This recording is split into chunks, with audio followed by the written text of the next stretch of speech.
Hello and welcome back to my channel. You may notice there's a pretty big gap between my last video and this video, but we don't have to talk about that. If you live in the Northern Hemisphere and you live in a very seasonal area, like myself, you've been experiencing some wintry winter, and I've been feeling a little blue. My calorie conservation is up, and my motivation is down, down.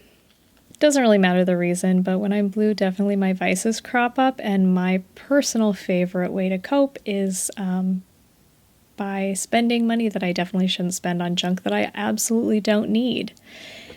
And something that I've learned to help curb that is by going through the things I already have and organizing them, looking at them, cleaning them up. And sometimes that hits the same as it being new. And that's not going to work for everybody, but it works for me because I have a practice called doom boxes, where when I get a little overwhelmed with clutter, it all just goes into a box, and that box just gets filed away into a stack of boxes. Right now, the doom box area is in my basement. I have been trying to get into hula hooping again, and I don't have a good safe space to hula hoop anywhere in my house right now because we got into aquarium keeping, and I just don't think it's a good idea to hula hoop next to aquariums.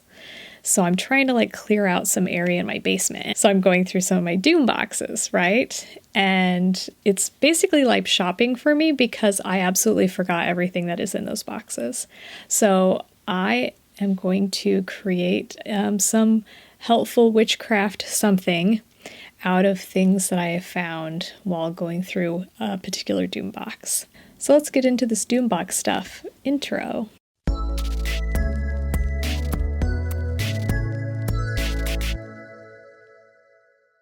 So first of all, I just want to share with you some treasures that I found. One item is I found this pendulum that I've never been able to use. I bought it impulse at a rock and mineral show, and then I brought it home and I set it on my credenza, and it sat there for a long time, and then I don't know, it ended up in a doom box, and I've never used it, so I really need to use this, give it a whirl. I almost used it to find a lost pair of keys, but luckily I found the keys before I found the pendulum, so things work out. I also found some burnables that haven't even been opened. I remember I did buy this from a metaphysical shop in town.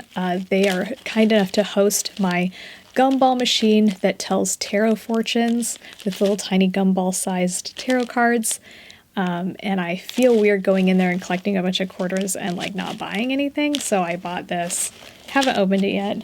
I found these candlestick holders, which is perfect because earlier I had found these candles that I bought and they didn't fit into, they're like battery candles that look like a real flame, and they didn't fit into any of my other candle holders, but they fit into these two candle holders perfectly. So now I can have my candlesticks, which I wanted to do a video about having a practice where you get the feeling of having burnables, but without actually doing burnables, whether it's smell or not wanting to waste or whatever. So now I can make that video. Okay, excuse me for a second, I gotta get my video drink because I'm starting to get dry mouth already, even though I just started. I like to try these new soda flavors. I don't know, this one's Move. It has a pink label, so that's already a good sign.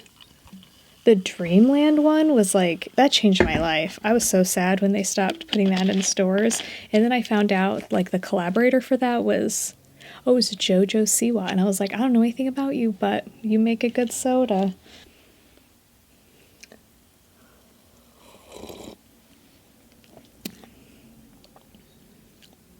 I cannot identify any of those flavors, but I will ruminate on it and I'll get back to you. It's good though, I really like it. Okay, so this is what I found, and I thought right away what I wanted to do with it. It's this little metal tray that I bought in the dollar section of Target, but I think it was marked down because I don't think I would pay $5 for this because it's just a little metal tray, unless I was just feeling extra spendy that day. I don't know. Ooh, it's a little dusty. It was in a box in the basement, okay? So, metal tray. I've been thinking about this video that I made ages ago with the salt, where I did the figure eight meditation, but it made such a crunchy, like not such good ASMR sound, and that's really bugged me like for ages. Like I like the video, I stand by everything I said, but I wish I wouldn't have used salt, because salt on the metal tray just it wasn't very tactile.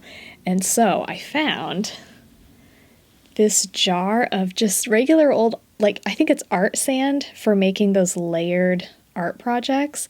I used it ages ago for like a pirate themed party. We had like little ships in bottles, and instead of putting water in them, I put sand in them. I don't know, it was very cute, but this was the leftover.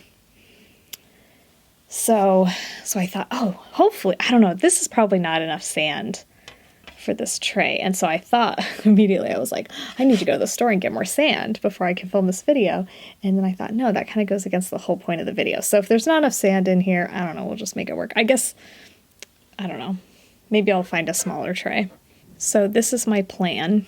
Instead of doing the figure eight meditation, because I already did a video on that, I think that we could do a sand tray that I could practice writing sigils in, because as it is now, I write my sigils in ink on paper, and you don't always get the sigil the way you want it right away. Like, even though it's supposed to be kind of like automatic drawing where what you get is what you get, or the way I've been doing it anyway. Sometimes it just doesn't come out. And it's like, then what do you do with the sigil on the paper? Like, do you just crunch it up and throw it in the garbage? Like, that doesn't feel great. So I thought, what if I practice ahead of time on some sand? Okay, try to follow me here, but I'm definitely inspired by this 2004 film called Hero. It's out of China. It has Jet Li in it, and there's this scene where they're at a calligraphy school and they're practicing their calligraphy in a very repetitive way to kind of get that muscle memory, and they're drawing the calligraphy in a very fluid way in these big trays filled with sand, and then there's a flat rake that goes across the tray to wipe out what they wrote, and then they practice again, and then it goes the other direction, and it was just so tactile and soothing, and I kind of want to recreate that vibe, kind of. And I'm not exactly sure what I want to draw the sigil into the sand with, so I do have like a chopstick that I think will work really well. I think you could use a pen, anything with a point on it. If you wanted thicker lines, maybe like a straw. But a friend gave me a very unintentionally witchy, maybe intentionally witchy item, and that is this albino peacock feather quill, like tail feather, and it's so beautiful. And it has like this perfect sort of tip on the end, and I thought that might be really great to draw those sigils into the sand. So in my head, this is like really, really cool. I haven't tried this out yet, so this might be an absolute failure, but sometimes that's how we figure things out. Okay, so let's get to the bird's eye view section of this video. Sand is something that's found like all over the earth, so therefore you're going to find a lot of different practices all over the globe incorporating sand into folk magic and practice. You will find that some cultures will use sand for divination. There are different ways to cause patterns to form in sand, and then meaning can be assigned to the different shapes and patterns. You can research more if you look up sand divination or geomancy to find out more. You can place crystals into the sand, and then it's going to act a lot like, a Zen garden, and you can rake patterns into it. As you trace patterns around the crystals, you can meditate on the meanings of the different crystals.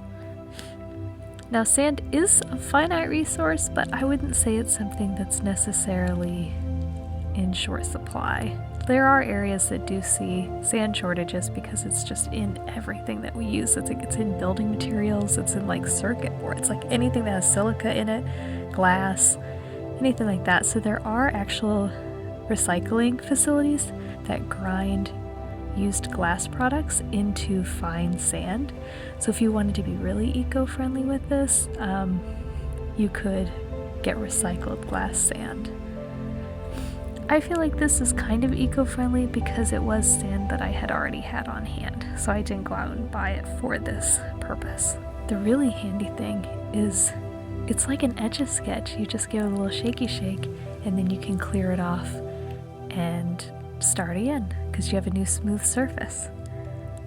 Oftentimes I'm really overthinking my sigils because, you know, when they're in ink on paper, they're really permanent, so I am maybe overly careful. But here with the sand, I don't have to worry about it, so I'm just really being open, and it's more like automatic drawing because I just kind of let the quill wander. And actually, I think that the sigils turned out a lot better this way because I wasn't overthinking it. Overall, I think this was a good experiment. It's something I definitely am gonna incorporate into my practice because I just really love the tactile feel. Like 10 out of 10. It did not have that scrapey, gross texture of the salt on the metal tray. I actually thought I was gonna have to use like a felt bottom tray. I was gonna go out and buy a felt bottom tray, but again, I was like, that kind of defeats the whole purpose of this video. But no, the metal tray was fine, and the soft art sand was like the perfect texture. And actually, I kind of looked around and found other objects to make different styles of markings. Like, there's definitely a lot of experimenting that I can do with this, and I can keep using it. It is a little bit of a mess, and I'm not sure how I'm going to get that sand back into the bottle without spilling it everywhere. But yes, this is definitely something I'm going to incorporate into my practice, and it worked out really, really well. Okay, welcome back. Will I make more videos? I don't know. We'll see.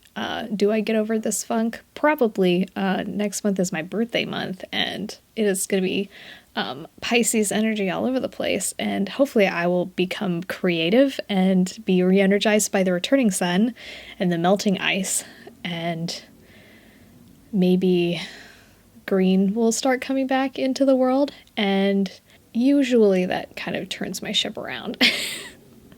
So hopefully this year is no exception to that rule. But do any of you guys have doom boxes? I want to hear about them in the comments. Have you found anything in your doom box that was like basically shopping at home that you thought you forgot you had, and like you definitely added to your practice right away? Do you not have doom boxes? If so, what do you do with your clutter? Something that's going to get added to my doom box because I haven't dealt with it yet.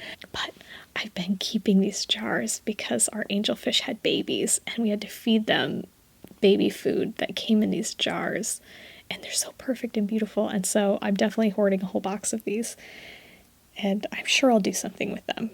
Like, I get minimalism and it makes cleaning so much easier, and like I want to be more minimalist, or at least less cluttery. Like, where are my minimalist witches at? Like, how do you do it? You are too powerful. Is witchcraft inherently cluttery? I don't know. Maybe. Anyway, until the next video. Bye!